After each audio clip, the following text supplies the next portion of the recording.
En el corazón de León, Guanajuato, donde las calles se tejen entre fábricas, iglesias barrocas y fraccionamientos modernos, el 12 de marzo de 2025 amaneció con un sol que prometía un día tranquilo. Pero para Antonio Ramírez, un camionero de 38 años, la tranquilidad estaba a punto de desvanecerse.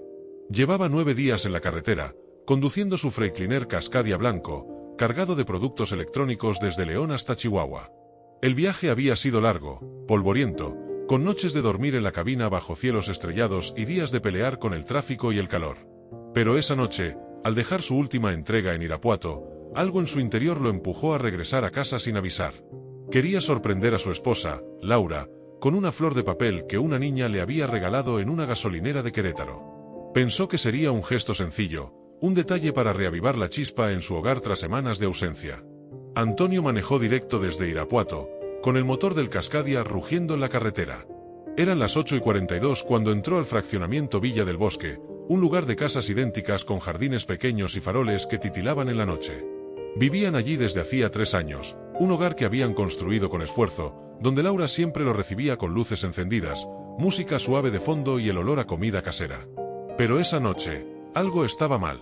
El fraccionamiento estaba envuelto en un silencio extraño, como si el mundo contuviera el aliento. Ni un perro ladraba, ni una ventana dejaba escapar el murmullo de un televisor. Antonio aparcó el camión frente a la casa, en la acera, y tocó el claxon suavemente, como solía hacer para que Laura supiera que había llegado. Nadie salió. No hubo pasos rápidos, ni un ya voy, desde la ventana. Solo silencio. Bajó del camión con su mochila al hombro, la flor de papel apretada en la mano. Al acercarse a la puerta principal, notó que estaba entreabierta. Un escalofrío le recorrió la espalda. Tal vez salió al Oxxo o está en el patio, pensó, tratando de calmarse. Pero el aire traía un olor extraño, una mezcla de perfume dulce y algo húmedo, como ropa olvidada o un sótano cerrado. Empujó la puerta con cuidado, entrando al vestíbulo. La casa estaba a oscuras, salvo por un leve resplandor que se filtraba desde el segundo piso. Antonio avanzó, sus botas resonando en el suelo de cerámica. Al pie de la escalera, vio algo que lo detuvo en seco, un suéter gris, grande, masculino, tirado en el suelo. No era suyo. Junto a él, unas sandalias de mujer, pero no eran de Laura. Su corazón comenzó a latir con fuerza, un tambor sordo en el pecho. La garganta se le secó. Subió los escalones de madera uno a uno, despacio, como si cada paso pudiera detonar algo. Escuchó un sonido, apenas perceptible, una risa baja, un susurro, como si alguien intentara no ser oído. Su mente se disparó. ¿Un ladrón? ¿Un invitado? ¿Un error? Al llegar al pasillo del segundo piso, vio que la puerta de su recámara estaba entreabierta. La luz estaba apagada, pero había movimiento dentro, sombras que se deslizaban en la penumbra. Antonio se detuvo, congelado. Su respiración se volvió pesada, el sudor frío le corría por la frente. Las voces se hicieron más claras, una risa ahogada, un murmullo cómplice. 2 voces. Una mujer y un hombre. Apoyado contra la pared, cerró los ojos por un segundo. No puede ser lo que estoy pensando, se dijo, pero el miedo a la verdad lo paralizaba. Todo dentro de él gritaba, la sangre le hervía, pero algo más fuerte lo detuvo, la duda, el terror a confirmar lo peor. Respiró hondo y empujó la puerta, lenta, muy lenta. El crujido de las bisagras resonó como un disparo en el silencio.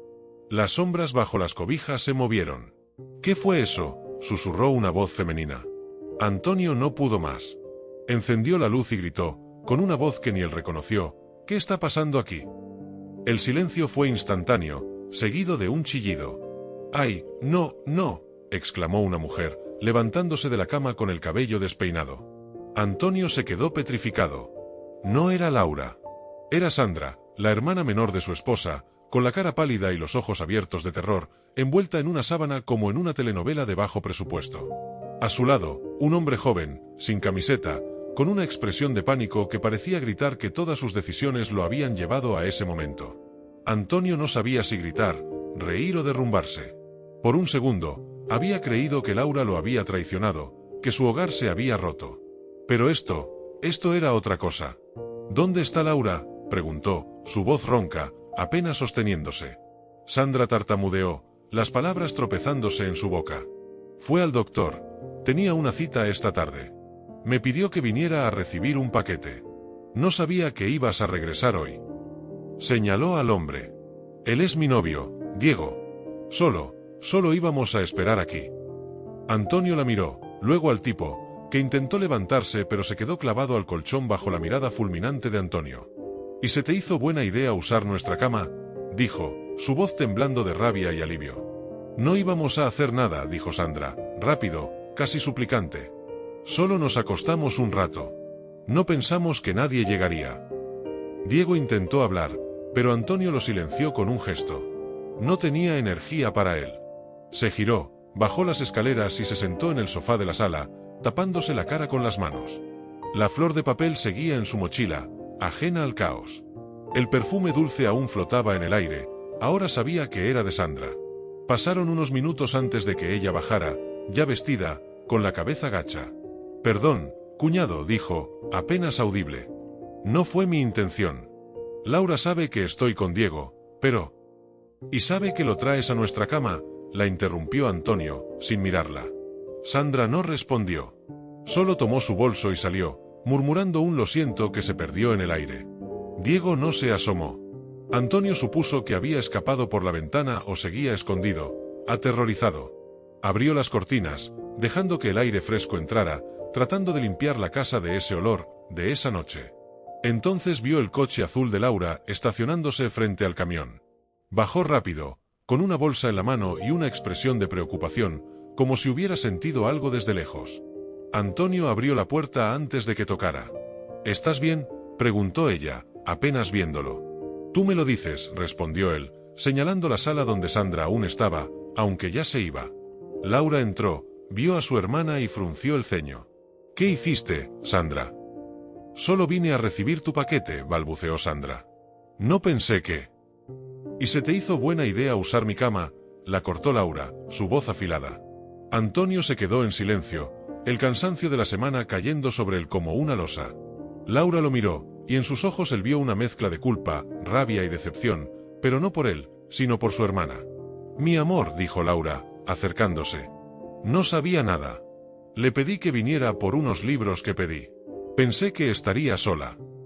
Lo sé, dijo Antonio, asintiendo. No estoy molesto contigo. Sandra se fue, murmurando otra disculpa. Laura cerró la puerta y tomó la mano de Antonio. ¿Por qué volviste hoy? Quería sorprenderte, suspiró él. Terminé antes. Pensé en pasar una noche contigo. Traje esto. Sacó la flor de papel y la puso en la mesa. Laura la miró con ternura. ¿De dónde la sacaste? Una niña en Querétaro. Dijo que era para alguien especial. Laura sonrió, una risa suave que rompió la tensión. ¡Qué irónico! Después de todo esto, si fue una sorpresa.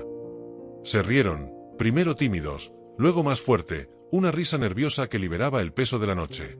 Se sentaron en el sofá, y Laura sacó 2 vasos de agua. Brindemos, dijo, por las sorpresas que no matan, solo nos dejan con taquicardia. Chocaron los vasos, y por un momento, la casa volvió a sentirse como hogar. Pero la historia no terminó ahí. A la mañana siguiente, el cielo de León estaba despejado, con ese sol de marzo que calienta sin quemar. Antonio había dormido poco, pero suficiente para calmar el cuerpo, aunque no el alma. Laura se fue temprano al trabajo, dejando una nota: gracias por no perder la cabeza. Te amo. Antonio, aún en bata, tomaba un café cuando sonó el timbre. Pensó en Sandra, pero al abrir la puerta, vio a Diego, el novio de Sandra, nervioso, con una bolsa en la mano. Buenos días, señor, dijo, su voz temblorosa. ¿Podemos hablar? Antonio levantó una ceja, pero algo en la cara del chico lo hizo escucharlo. No vengo a justificar nada, dijo Diego. Solo quiero disculparme con usted, con su esposa, con Sandra. Sé que no fue correcto. Me dejé llevar. Antonio lo observó en silencio. Diego continuó: Sandra me contó que usted no gritó, no me golpeó, no la humilló. Mi papá era camionero, como usted. Murió hace 2 años. Siempre decía que un buen hombre se mide en los peores momentos. Ayer usted me enseñó lo que eso significa. Antonio sintió un nudo en la garganta. No esperaba eso. Gracias, dijo, sin saber qué más agregar. Diego levantó la bolsa. Traje esto. Un pan casero de mi abuela. Dice que la comida reconcilia. Antonio sonrió por primera vez ese día. Dile gracias a tu abuela. Y sé más listo la próxima vez. Se dieron la mano, un gesto breve pero sincero. Diego se fue, y Antonio cerró la puerta, partiendo el pan de canela. El sabor lo llevó a su infancia, a días más simples. Guardó la flor de papel junto a una foto de él y Laura en Puerto Vallarta, y pensó que esta historia, aunque caótica, le había enseñado algo. Las casas no se rompen por los malentendidos, sino por los silencios. Y en esa casa, después del susto, hablaron. Pero el eco de esa noche no se desvaneció del todo. Días después, Antonio notó que Laura revisaba su teléfono con más frecuencia, con una sombra de preocupación en los ojos. Una tarde, mientras comían, ella confesó: Sandra me dijo que el paquete que recibió no eran libros. Era una caja vieja, con un candado, que alguien dejó sin remitente. La guardó en su casa, pero no sabe qué hacer con ella. Antonio frunció el ceño. ¿La abriste? No, pero dice que a veces escucha algo dentro. Como un zumbido. Un escalofrío recorrió a Antonio. Recordó el perfume extraño, el silencio de la casa, el suéter en el suelo. Dile que la traiga, dijo. Quiero ver qué es. Esa noche, Sandra llegó con la caja. Era de madera, gastada, con un candado oxidado. Al acercarla, Antonio escuchó el zumbido, leve pero real, como el motor de su camión en ralentí. No la abrieron. No aún. Pero mientras la caja descansaba en la mesa, la flor de papel en la repisa pareció inclinarse, como si la mirara.